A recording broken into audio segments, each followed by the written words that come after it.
মাত্র 2 কাপ ময়দা আর চিনি দিয়ে বাড়িতেই কিন্তু তোমরা খাস্তা, রসালো আর একদম মুচমুচে খাজা বাড়িতেই তৈরি করে নিতে পারবে।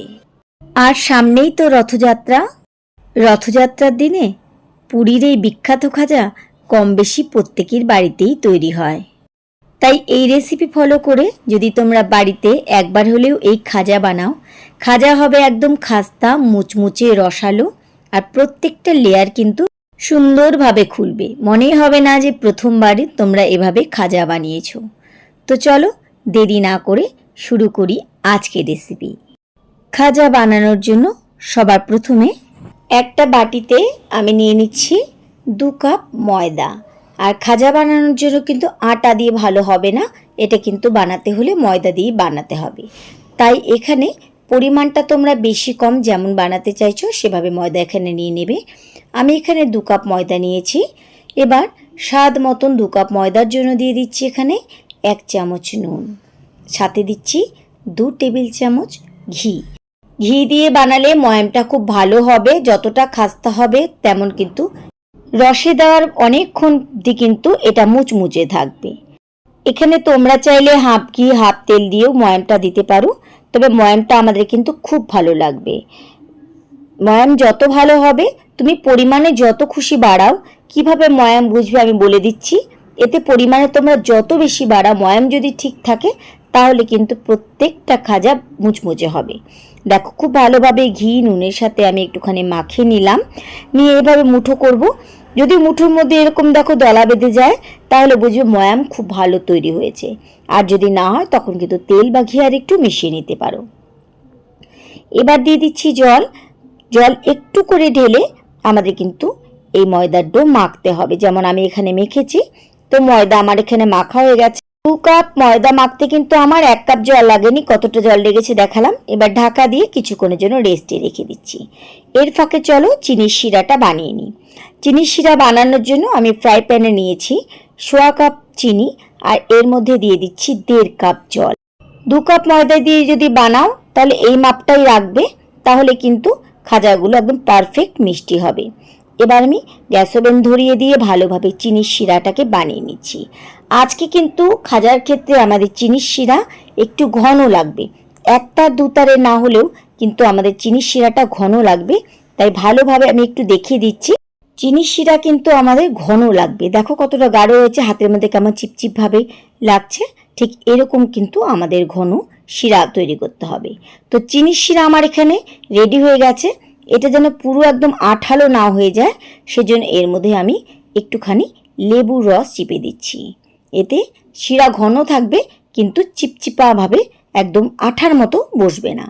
ভালোভাবে রসের সাথে একটুখানি এটাকে মিশিয়ে নিলাম। আর আমাদের শিরা কিন্তু ঠান্ডা লাগবে, সেজন্য এটাকে মিশিয়ে নেওয়ার পরে এবার আমি একটু ঠান্ডা হতে দিচ্ছি। এবার চলো খাজাগুলো বানিয়ে নিই। খাজাগুলো বানিয়ে নেওয়ার জন্য আমার ময়দা কিন্তু খুব ভালোভাবে আগেই মাখা ছিল। তো এবার আমি এখান থেকে লেচি কেটে নিচ্ছি। আমি এভাবে লেচি নিয়ে নিচ্ছি। তোমাদের যদি বেলার জায়গাটা বড় থাকে তাহলে কিন্তু একটা বড় সাইজের রুটি বানালে একটা রুটিতেই কিন্তু পুরো খাজা তৈরি হয়ে যায়। যেহেতু আমাদের বাড়িতে ছোট ছোট বেলনা আমরা ব্যবহার করি, তাই কিন্তু আমি এখানে একটা একটা করে রুটি বেলে দেখাচ্ছি। তবে কিন্তু একবারে 6-7টা রুটি যদি বেলে রাখো তাহলে অনেকগুলো কিন্তু খাজা তৈরি হবে। আর বেলতে হবে কিন্তু আমাদের অবশ্যই কর্নফ্লাওয়ার দিয়ে। এখানে কিন্তু ময়দা দেবে না। এখানে চেষ্টা করবে যেন কর্নফ্লাওয়ার দিয়েই ভালোভাবে বেলা হয়, তাহলে পরতগুলো কিন্তু খুব সুন্দরভাবে একটা একটা করে খুলে যাবে। আর আমাদের কিন্তু রুটি একদম পাতলা লাগবে। যত পাতলা হবে খাজা কিন্তু ততই মুচমুচে হবে। এভাবে আমি এক এক করে প্রথমে রুটিগুলোকে সব বানিয়ে নিচ্ছি। তো রুটিগুলো আমার বেলা হয়ে গেছে। এবার ওপরে ছড়িয়ে দিচ্ছি একটুখানি কর্নফ্লাওয়ার। তোমরা চাইলে একটা বাটিতে একটু তেল নিয়ে কর্নফ্লাওয়ার গুলে তারপরে রুটির ওপর দিতে পারো। তবে আমি খুব শর্টকাটে আজকে দেখাচ্ছি, যাতে তোমাদের সময়ও কম লাগে আর খাজাগুলো খুব ভালো তৈরি হয়। এভাবে কর্নফ্লাওয়ার ছিটিয়ে দেওয়ার পরে একটা রুটি বসিয়ে দিলাম একটা রুটির ওপরে। আবার একটুখানি কর্নফ্লাওয়ার ছিটিয়ে দিচ্ছি, দিয়ে আরেকটা রুটি ঠিক এভাবেই রুটির ওপরে বসিয়ে দিচ্ছি। এভাবে যতগুলো রুটি তুমি বেলেছো ঠিক ততগুলো রুটিকে কিন্তু একটার পরে একটা বসাতে হবে। যেমনটা আমি আগে বললাম, যদি বেলার জায়গা বড় থাকে তাহলে একটা রুটিতে কিন্তু অনেকগুলো লেয়ার হয়, তখন কিন্তু বারবার করে রুটি বেলতে হয় না। এভাবে বেলার পরে দেখো যেভাবে আমি মোড়াচ্ছি ঠিক এমন করে মুড়িয়ে মুড়িয়ে আমাদেরকে কিন্তু রোল বানাতে হবে। আর রোল যখন বানাবে গায়ের মধ্যে কিন্তু একটু একটু করে কর্নফ্লাওয়ার ছিটাবে, তাহলে পরে যেটা আমি বললাম যে খুব সুন্দরভাবে কিন্তু লেয়ারগুলো খুলতে থাকবে। শুধু রথযাত্রা উপলক্ষে না, অনেক সময় আমাদের কিন্তু অনেক সময় হালকা একটু মিষ্টি খাবার ইচ্ছে হয়, আর বাড়িতে যদি এভাবে বানানো থাকে তাহলে কিন্তু যখন খুশি খেতে পারবে। তো এইভাবে দেখো আমি আস্তে আস্তে করে এটাকে রোল মাখালাম, আর এইভাবে কর্নফ্লাওয়ার কিন্তু পুরো গায়ের মধ্যে একটু একটু করে মাখিয়ে নিলাম। এতে কিন্তু লেয়ারগুলো খুব ভালো খুলবে। শেষের দিকে লেয়ার একটুখানি লাগতে অসুবিধা হবে, তখন কিন্তু আমাদের কি করতে হবে, একটুখানি হাতে জল নিয়ে এই লেয়ারের মধ্যে একটু দিতে হবে, তাহলে লেয়ার কিন্তু আপনা আপ লেগে যাবে। আর অনেক সময় কাটার সময় কিন্তু এক আধটা লেয়ার খুলতে পারে, কারণ রুটিগুলো কিন্তু আমাদের এক মাপে হয়নি। এতে চিন্তার কিছু কারণ নেই, খাজাগুলো কিন্তু ভালো তৈরি হবে। তো এভাবে রোল বানানোর পরে আমি ভালোভাবে কর্নফ্লাওয়ার গায়ে মাখিয়ে নিয়েছি। এবার এগুলোকে কেটে নিই। এখানে পাতলা পাতলা করে কিন্তু আমাদের কাটতে হবে। এই যে ছোট বড় লেয়ারগুলো দেখতে পাচ্ছ, এটা হয়তো ভাজতে ভাজতে অংশ খুলে যেতে পারে, তাতে কিন্তু ভয় পাওয়ার কিছু নেই। এভাবে একটু চিকন চিকন করে যতগুলো পারবে এভাবে কেটে নেবে। দেখো 2 কাপ ময়দাতে কিন্তু আমার অনেকগুলো খাজা তৈরি হয়েছে। দেখো লেয়ারগুলো কি সুন্দর লাগছে দেখতে। এবার এই লেয়ারগুলোকে তোমরা চাইলে কিন্তু হাত দিয়ে একটু লম্বা লম্বা করে দিতে পারো। তো এভাবে আমি বাদ বাকিগুলোকে কেটে নিচ্ছি। প্রত্যেকটা লেয়ার দেখো দেখতে পাচ্ছ কি সুন্দর হয়েছে। এবার এরকমভাবে কর্নফ্লাওয়ারের মধ্যে নিয়ে এভাবে একটু করে এভাবে চাপ দিতে পারো, তবে আলতো করে চাপ দেবে, বা এরকম বেলনার সাহায্যে হালকা করে এভাবে চেপে দেবে। বেশি কিন্তু এটাকে চেপে বেলতে যাবে না। ব্যাস এভাবে আমি প্রথমে একটা একটা করে খাজাগুলোকে বেলে নিচ্ছি। খাজাগুলো ভেজে নেওয়ার জন্য কড়াইতে নিয়েছি আমি তেল, আর তেল কিন্তু আমাদের একদম হালকা গরম লাগবে। বেশি গরম তেলে কিন্তু এই খাজাগুলো ভাজা যাবে না, তাহলে সাথে সাথে কিন্তু পুড়ে যাবে আর মুচমুচে হবে না। তাই তেল দেওয়া মাত্রই কড়াই যখন হালকা একটু গরম হবে ঠিক সেই অবস্থাতে কিন্তু আমাদেরকে এভাবে ছাড়তে হবে। তো আমি একবারে অনেকগুলো না ছেড়ে চারটে চারটে করে ছাড়ছি। চেষ্টা করবে যেন একটার গায়ে একটা লেগে না যায়। দেখো যেভাবে আমি ছেড়েছি একটাও কিন্তু গায়ে গায়ে লাগেনি। দেওয়া একসাথে হলে পরেও এগুলো কিন্তু খুব সহজে দেখো উল্টানো যাচ্ছে। ঠিক এভাবে কিন্তু বানাতে হবে। খুব আলতো করে এই সময়টা কিন্তু, এই যে আমি যেটা প্রথমে বললাম যে ছোট বড় লেয়ার থাকলে সব খুলে যেতে পারে, তাতে কিন্তু অসুবিধে কিছু নেই। এবার এভাবে একটু চামচ দিয়ে লেয়ারে মাঝখানে একটু চাপ দিতে হবে। আর খাজার রঙটা তোমরা কেমন খেতে চাইছো সেই বুঝে এখানে খাজার রঙটাকে ডিপ করে বা একটু হালকা সাদা করে ভাজতে পারো।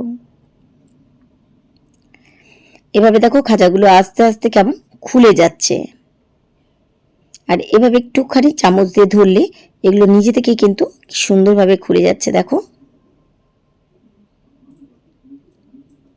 কি সুন্দর করে খাজাগুলো দেখো বড় হয়ে যাচ্ছে সাইজে। এগুলোকে একদম ঠান্ডা তেলে একটু সময় নিয়ে ভাজলে খাজাগুলো কিন্তু খুব সুন্দর তৈরি হবে। আর কতটা মুচমুচে হয়েছে আমি আগেই দেখালাম। এভাবে একটু রং ধরা অবধি আমাদেরকে ভেজে নিতে হবে, তাহলে প্রত্যেকটা লেয়ার কিন্তু খুব ভালো ভাজা হবে। তো এইভাবে আমি এটাকে আস্তে আস্তে করে উল্টে পাল্টে ভেজে নিচ্ছি। এক পিঠ এখানে হালকা ভাজা হয়ে গেছে, আবার সাবধানে এগুলোকে উল্টেও দিতে হবে। খুব সুন্দর করে কিন্তু আমাদের ভাজতে হবে। আর এই রেসিপি ফলো করে যদি তোমরা বাড়িতে খাজা বানাও, এটুকু বলতে পারি যে তোমাদের খাজাগুলো কিন্তু প্রত্যেকটা খাজা ভালো তৈরি হবে। মনেই হবে না যারা কোনোদিন খাজা বানাওনি যে তোমরা প্রথমবার কিন্তু খাজা বানিয়েছো। তো খুব সুন্দর এখানে কালার ধরে গেছে, দেখলেই বুঝতে পারছো। এবার আমি এগুলোকে তেল থেকে তুলে নিচ্ছি। ঠিক একইভাবে বাদ বাকি খাজাগুলোকে আমি একই রকমভাবে ভেজে নিচ্ছি।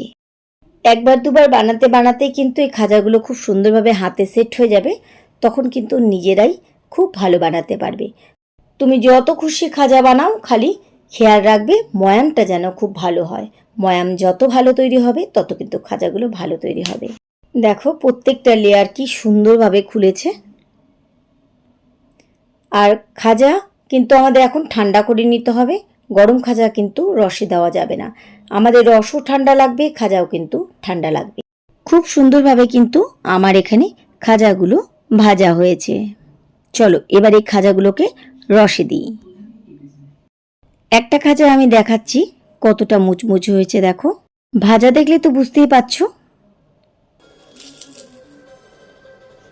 এবার চলো ঠান্ডা রসের মধ্যে খাজাগুলোকে দিই। এখানে রসও আমার ঠান্ডা হয়ে গেছে আর কতটা ঘন হয়েছে দেখো।